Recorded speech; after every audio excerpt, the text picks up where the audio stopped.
Fala pessoal, meu nome é Hanan Camilo.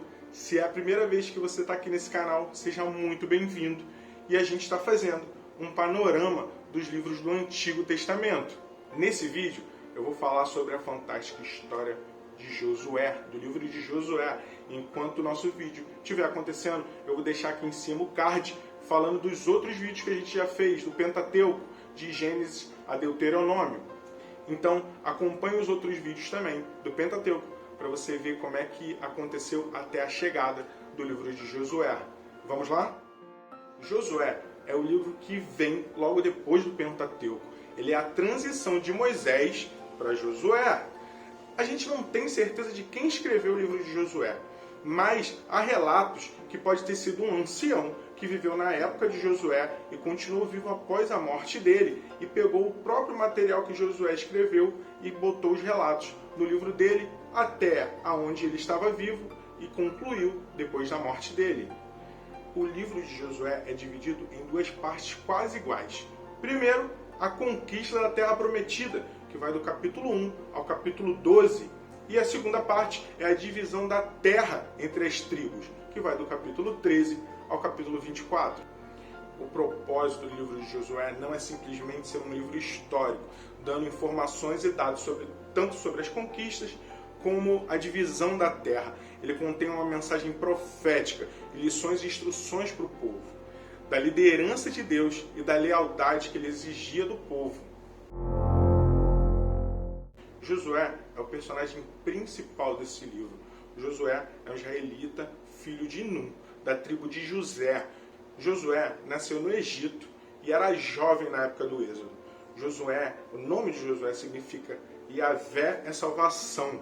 Ele foi escolhido por Moisés para ser seu auxiliar e ele foi escolhido por Deus para ser o segundo Moisés e conduzir o povo à conquista da Terra Prometida. Esse é o nosso personagem principal desse livro. E aí a gente vai para a primeira parte do livro de Josué, que é a conquista da Terra Prometida. Josué, depois da morte de Moisés, ele lidera o povo para conquistar a terra e se prepara para essa conquista. Ele tem como a chave dele principal a obediência a Deus e aos seus mandamentos. Josué, então, envia espias para a terra de Jericó. E lá ele vê que aquela terra já está entregue nas mãos de Deus, porque eles já sabiam das histórias que Deus abriu o mar, que saiu das pragas, que saiu do Egito. Então o povo ele já estava aterrorizado com aquela história toda. Então os líderes e os comandantes mandam pegar os espias de Josué, porque eles sabiam que tinham espias lá. Então uma mulher chamada Raabe, ela acolhe aqueles espias e esconde aqueles espias, porque ela reconhece que o Deus de Israel era o único Deus verdadeiro. Ela faz uma aliança com os espias para que ela e sua família seja salva. E no caminho para Jericó, Josué e o povo tinham que passar pelo Rio Jordão. E novamente Deus mostra toda a sua plenitude, porque ele faz como ele fez com Moisés no Mar Vermelho, e ele faz com Josué no Rio Jordão. Os homens vêm com a Arca da Aliança, e assim que começam a entrar no Rio Jordão, as águas param, e o povo passa com pés secos, passa por todo o Rio Jordão e não molha os seus pés. Deus mostra de novo toda a sua plenitude, toda a sua glória e demonstra que Josué era escolhido sim como segundo Moisés. Depois de passar pelo Rio Jordão, Josué e o povo ficaram em Gilgal. E ali Josué teve um ato de fazer uma circuncisão em toda a nação de Israel. Isso trouxe como simbolismo Deus removendo toda a miséria e toda a humilhação do povo na escravidão no Egito. Depois dessa circuncisão, depois desse ato, Josué então celebra a Páscoa com o povo. Depois dessa celebração, nós podemos ver então duas histórias bem detalhadas das conquistas dela. Primeiro é Jericó. E logo na entrada de Jericó, Josué encontra um homem que trazia na mão uma espada e perguntou: és tu um dos nossos ou dos nossos inimigos? E esse anjo responde: nenhum dos dois. Eu sou o príncipe do exército do Senhor. A questão que estava ali não era se Josué estava com Deus. É que essa guerra não é de Israel contra os cananeus, e sim uma batalha de Deus. Afinal, aquela terra é de Deus. E Deus que escolheu dar ao povo de Israel. Depois desse encontro de Josué com o anjo do Senhor, ele recebe instruções do que ele deveria fazer na luta contra Jericó. Tudo o que ele precisava fazer era confiar em Deus, porque aquela vitória já estava entregue na mão de Josué. Na verdade, o povo de Israel era um espectador na conquista de Deus, no que Deus iria fazer. Então, tudo que ele precisava fazer era o seguinte: eles precisavam dar 6 voltas na cidade de Jericó durante 6 dias. Na verdade, a esperança ali era acreditar que, como Raabe se converteu ao Deus de Israel, que o povo pudesse fazer o mesmo. Mas, infelizmente, o povo não faz. E no 7º dia, os sacerdotes tinham que tocar as trombetas e dar 7 voltas na cidade. E depois disso, as muralhas cairiam. E foi isso que aconteceu com a conquista de Jericó. O objetivo dessa história, dessa conquista de Jericó, é mostrar que Deus é que vai dar a vitória. E que Israel, ele só precisava confiar em Deus. E aí, então, vem o segundo relato da segunda cidade, a cidade de Ai. Depois de Jericó, Josué envia homens para conquistar a cidade de Ai. Mas o exército de Israel é derrotado. E Deus fala com Josué que um do povo pecou e por isso teve essa condenação. E quem foi a pessoa que pecou? Acã possuiu para ele o que era de Deus na vitória em Jericó, mesmo depois de tudo que Deus fez pelo povo de Israel. O povo se arrepende e depois de lidar severamente com o pecado de Acã, Josué envia novamente aos homens com uma estratégia dada por Deus e Deus dá a vitória de Ai para o povo de Israel. E o que precisamos aprender com essas duas histórias, tanto de Jericó como a de Ai, é que se o povo vai herdar a terra prometida, eles precisam obedecer e confiar nos mandamentos de Deus.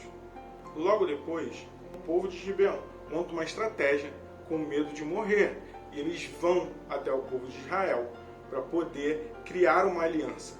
O povo de Israel não sabe que eles eram vizinhos próximos, acreditando que eles eram um povo de bem longe, fazem uma aliança para eles não morrerem. Então o povo de Gibeão vira servo do povo de Israel e declara o Deus de Israel como seu Deus. Depois desse acontecimento, a conquista continua das terras. Mas claro que os reis, eles estavam com medo de Israel. Então o que eles fazem? Eles, ouvindo tudo o que aconteceu com as outras cidades, eles decidiram se juntar e criar uma aliança para poder lutar contra Israel. Mas Israel entra em batalha com eles e vence de maneira incontestável. Todas as batalhas que Israel entrou, eles venceram. Essa primeira parte da conquista de Israel fecha com todas as batalhas que Israel teve da Terra Prometida. Josué guerreou e venceu 31 reis. E depois de todas essas guerras contra todos esses reis, precisamos entender o porquê dessa guerra contra os cananeus.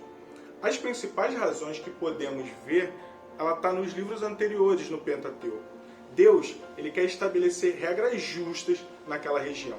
O que ele deseja não é uma vitória de Israel e nem um massacre dos cananeus.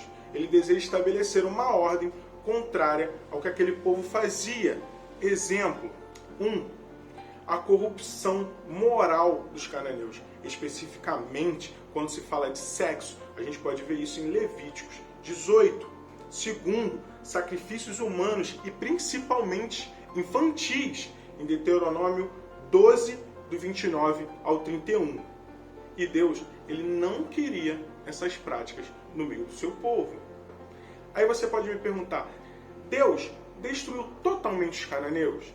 Nós vemos algumas frases com impactos muito fortes. Por exemplo, destruição total, nenhum sobrevivente. Essas frases, elas não são literais, elas são recheadas de figuras de linguagens. No capítulo 10, diz que houve uma destruição total. Mas já no capítulo 15, essas cidades ainda existem e são povoadas por cananeus.